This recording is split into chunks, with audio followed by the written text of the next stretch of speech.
So, welcome to The Edit from the Interline, the show where we run a quick-fire analysis on our pick of the most important fashion and beauty technology stories from the last 7 days. I'm Grace, the social editor, and I'm joined by Ben, the editor-in-chief, and together we have less than 25 minutes to give you our analysis on the stories that we think really matter.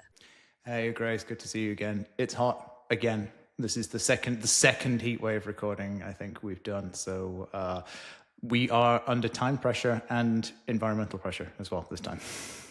Yep, still powering through, but today we do still have a lot of stories, so we can get into it. Go ahead, fire away, hit me. So, as always, AI was really dominating the headlines this week, and they were kind of polarizing with all the stories that we found, but this is going to be a very AI-heavy episode.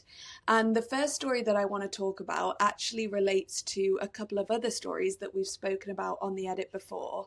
So just to remind everyone of these stories, one of them was the story about Francesca Pujos, so the model who sued the retailer about using her likeness to generate new AI images without her consent. The other story we've spoken about was about the outdoor retailer REI and the fact that they fell foul to Meta's new AI ad program that they didn't opt out of. This week, it's another very similar story. So an Australian-Nigerian model has basically sued the retailer Peter Jackson, saying that they used AI to alter his face, so change his skin, change his eyes, and also change his facial structure. And he's accusing them of racial discrimination with AI. Similarly and equally as concerning, it's also been announced this week that Meta has revealed its new Muse AI image generation model. So this is going to allow users to generate images using the likeness of other Instagram users who don't actively opt out of this program. To me, these stories just highlight that there's so many questions and unresolved things around how people use AI with commercial imagery. And also it highlights how it's still such a grey area. So I just wanted to get your take on what's going on with all of this. Yeah, I'll do them together then in reverse order, I think. So we are firmly in the ask forgiveness, not permission stage of the AI rollout.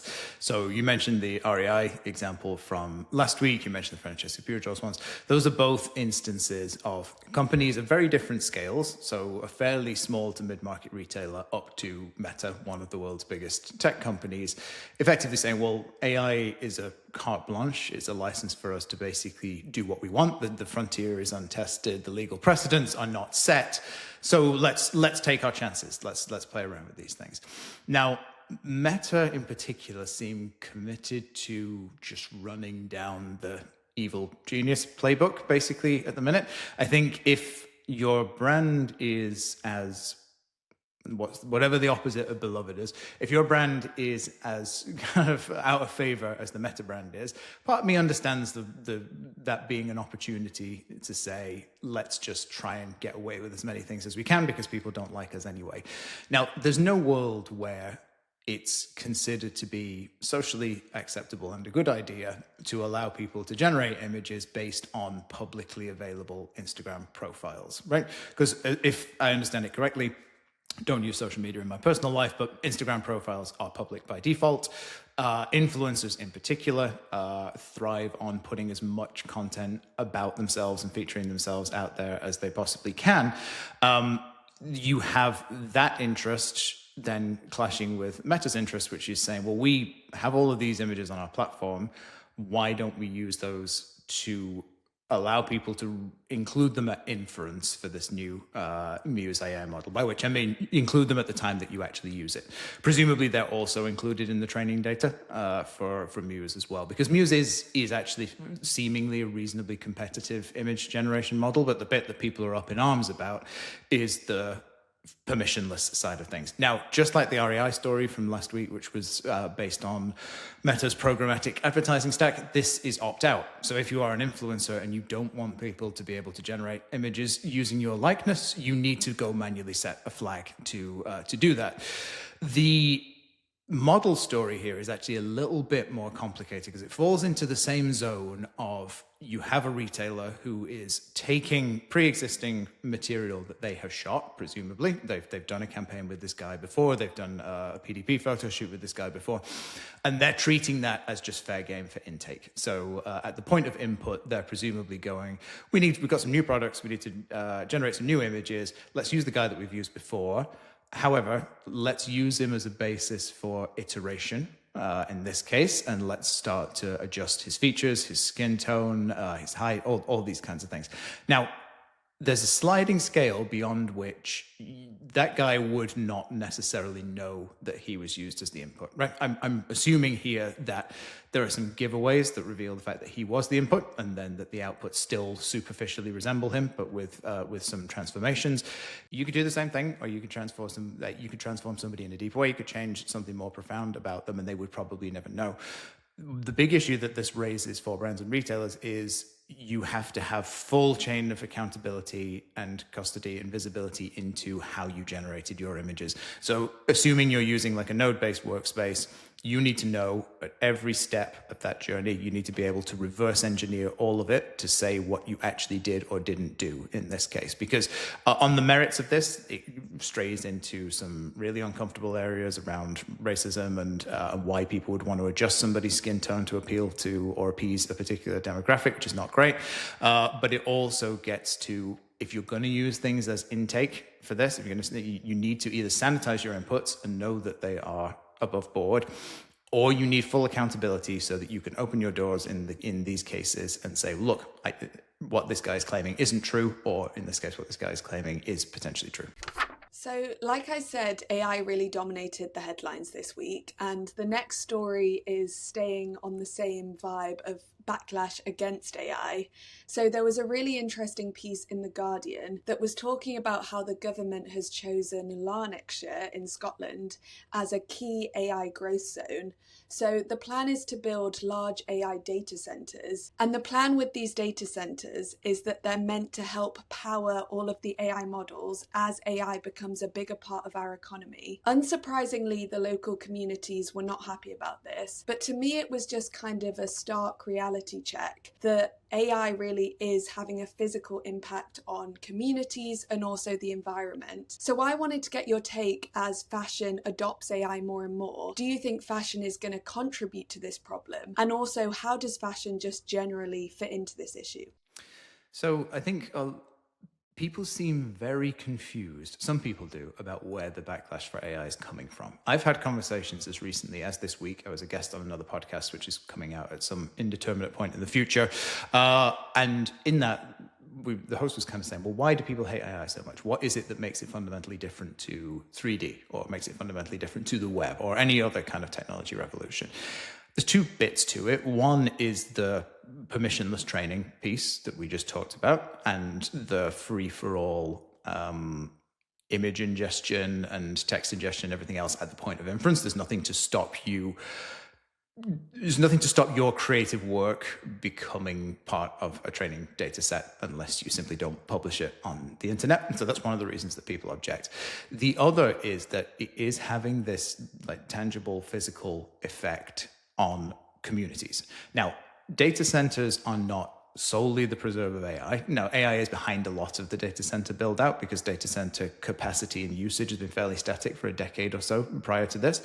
Fashion is also not responsible for all of that. I would argue fashion is probably no different from any other industry. Maybe like an image generation quantity and frequency, maybe it's higher than other sectors, but it's going to be negligible difference, I think. It's a whole society problem. Now, the issue with these is data centers need a lot of space. They need a lot of power, and they, under the kind of traditional cooling method, there are like closed loop cooling systems that you can do that are not full of water, but most of them use open loop like water cooling. Basically, you're taking a massive thing, putting it close to where people live, and that thing consumes a lot of power, consumes a lot of resources, can potentially raise utility rates and things in those areas, is an eyesore, is apparently loud in a lot of instances. But that's almost the easy part, and that's almost not the worst part. The worst part is this, and what I liked about this specific story about Lanarkshire is you have data center build out companies and energy companies promising that these things will be beneficial. So they will say, well, we are going to amortize and absorb any raise in utility rates, so you won't feel that. It's going to create jobs. It's going to kind of help to charge the local economy and everything else. What ends up happening is there is very little job creation. There's a whole lot of mess and noise and utility use and everything else. This is part of a pattern that makes me sound like a crusty old left-leaning radical, which I'm not fully. Which is that a lot of this sort of objection to AI comes from this idea that the public, society, must bear the cost, and private enterprise is what reaps the reward. You can frame this in like pure anarchist terms as like socialize the losses and privatize the gains. And this has that sort of sentiment to it. As I said, fashion has hooks into this. It's not solely responsible for it. But when people talk about the environmental impact and the social impact of AI, these specific kind of community issues are just as important as I generate an image and it uses X amount of water or uses X amount of electricity. The next story is actually a bit more positive, you'll be happy to hear. So this week there's been a lot of coverage about wearing and the fact that it's secured $7 million to really ramp up its AI capabilities. And this is from eBay and also Google's AI Future Fund. So for those of you who don't know, Wearing is basically a digital wardrobe app, and it helps people digitize their wardrobe, organize different outfits, and really see what they have in their wardrobe. With the funding, they're going to use AI to create these personalized outfit recommendations based on the person's mood, where they're going, and also even the weather. They're also going to be able to create more like visually rich outputs as well, so it's all just leveling up. I know that there's been a lot of digital wardrobe apps in the past, but now that Wearing is incorporating AI, it feels like it might actually reach mass scale. So I wanted to get your take on what you think about this and what you think the future holds for digital wardrobe apps like this. Yeah, so this is one of those categories that I recognize is growing and compelling for a lot of people, but I don't have a personal use case for myself, just because I try not to have that many clothes. Like, no doubt there are some suits in my wardrobe that I have not worn in 10 years that probably shouldn't be there.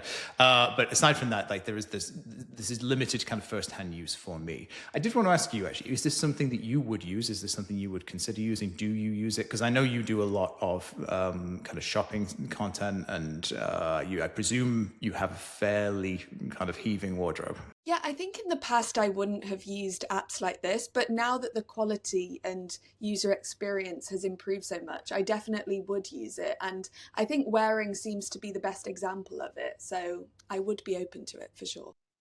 Yeah, and it kind of dovetails with, so Google, interestingly, was the company that did that whole, like, okay, we're going to build the clueless closet thing automatically from your Google Photos. So they went through that whole process.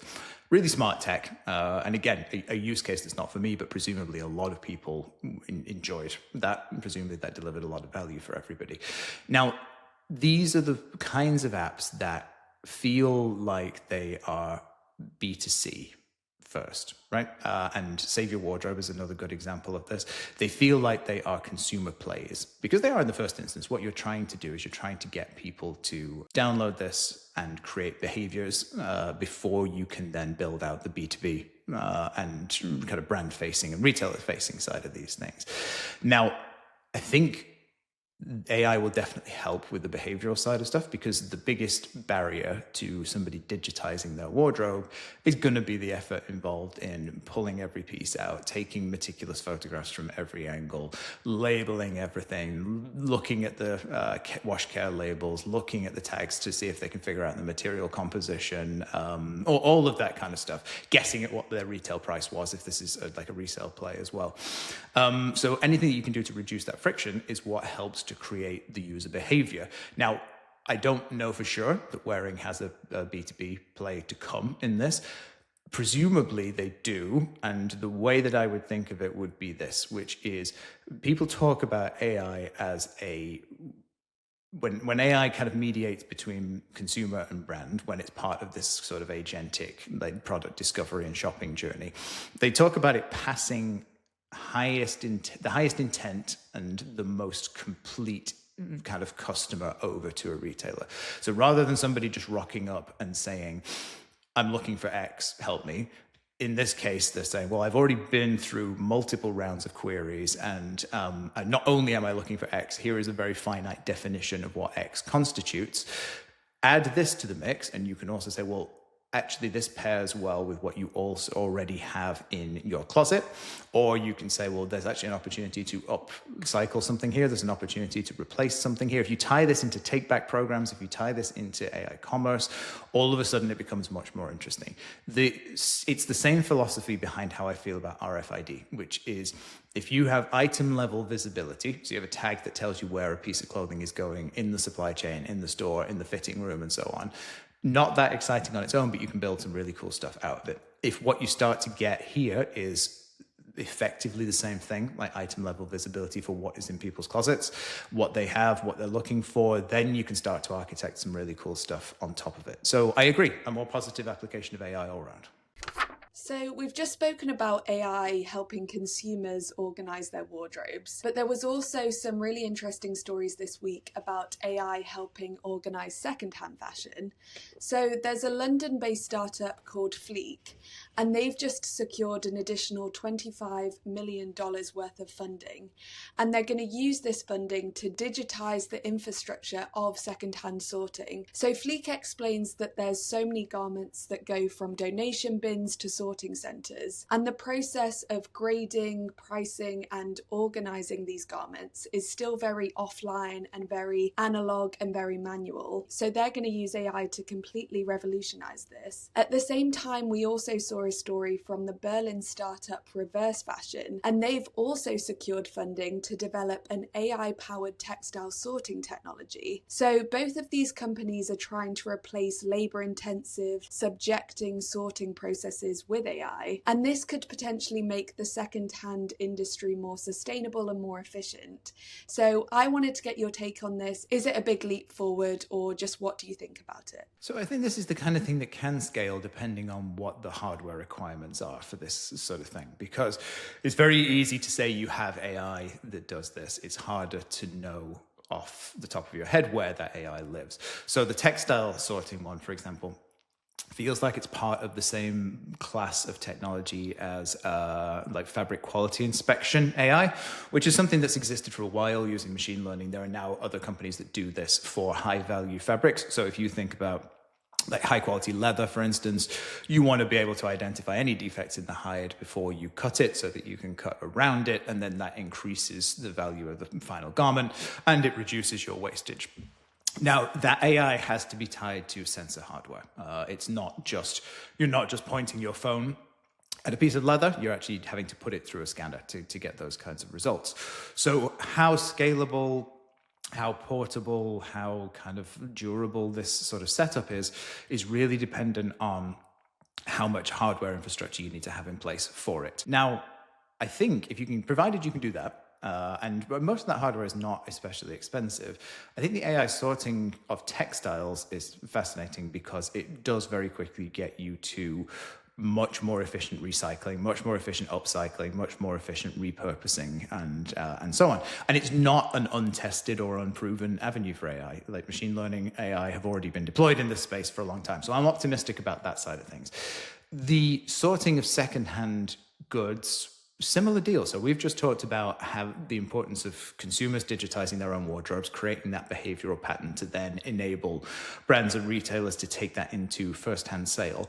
Now, if you think about the same thing and you think, okay, I have an account with Vinted, I have an account with somewhere else, like whatever platform it is that I use to sell garments when they're done, if that platform can start to be more proactive about these kinds of things, and then you can centralize it as well. So if you can say, give me a bag of all the stuff you don't need. You don't have to sort it. You don't have to separate it into monomaterials and blends. You don't have to separate it into tops and bottoms. You don't have to determine what is worth recycling and what is not. Send it to us, and we will do all of that automatically. We will centralize all of that process, and then presumably we will build partnerships that allow us to then shift those things afterwards. optimistic about both. I think both of those have got some good runway in front of them.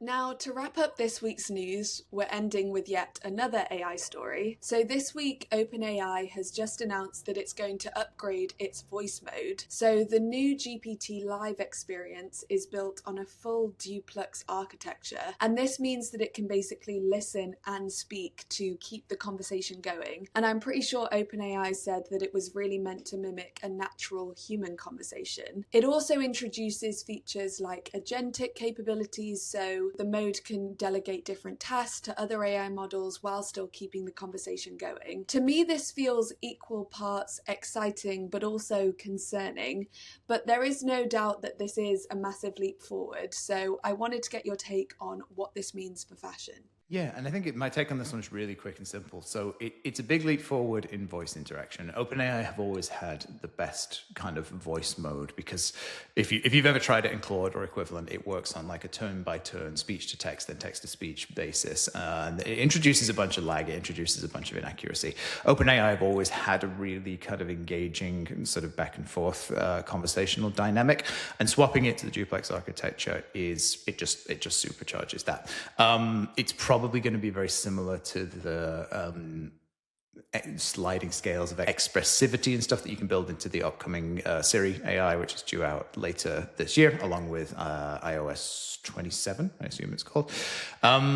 So that's fine. So the voice mode has been upgraded. The big part is that as compelling as the voice mode used to be to interact with, it was always paired in the background with one of their less capable and older LLMs. So I think it was GPT 4.0 for a while. I'm sure it got upgraded at some point.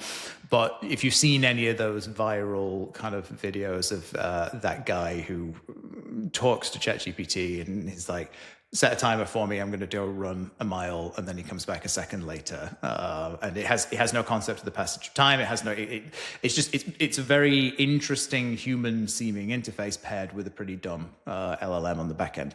So what they seem to have done is to upgrade this now to where it's connected to the like GPT 5.5 series, I think, or whatever, the 5.6, the Planet, Sol, Terra, and Luna stuff.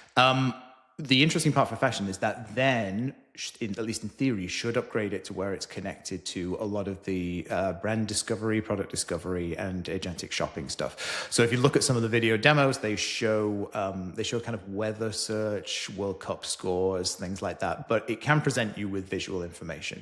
So I don't think there's any impediment to kind of companies like ASOS and companies like that have done brand catalogs and immersion. Or there's any impediment to having that show up in voice interactions. That is a bit of a dual-edged sword, though, because from a brand point of view, yes, it puts some cool new surfaces out there. It also really intensifies the question of, as long as AI models and applications continue to be optimized for engagement, as long as they continue to be optimized for, can I do this for you? Can I help this with? Can I do this with you? The more of that there is, the more chance there is of AI starting to actually railroad people into making purchases, starting to act in a salesman kind of role. And the most compelling persuasion tools that human beings have at their disposal are your voice and your ability to kind of generate pictures and things as well, to visually represent things. Adding a more compelling voice to this mix, I think, makes this much more dangerous potentially. And to bring us full loop to what we talked about at the beginning, again, it feels like a ask forgiveness later rather than ask permission situation. I think we'll see some stuff emerge from this. Nothing quite as pronounced as the light AI psychosis side of things, but I feel like there is a looming study, and I think we might have to do it if nobody else does it. There's a looming study about persuasion and prescriptive selling from AI still to be done. Let's see how that pans out. Amazing. That's all the news. Great, Grace. Good to talk to you as always. Let's hope it's a little less hot next time we do it. Although for the people who watch this on YouTube, the next one of these, I will have a different background because I'm going to be in Spain for a couple of weeks. So it's going to be hot there. Let's see if we manage to get it under 25 minutes with that additional heat as well. Grace, always a pleasure.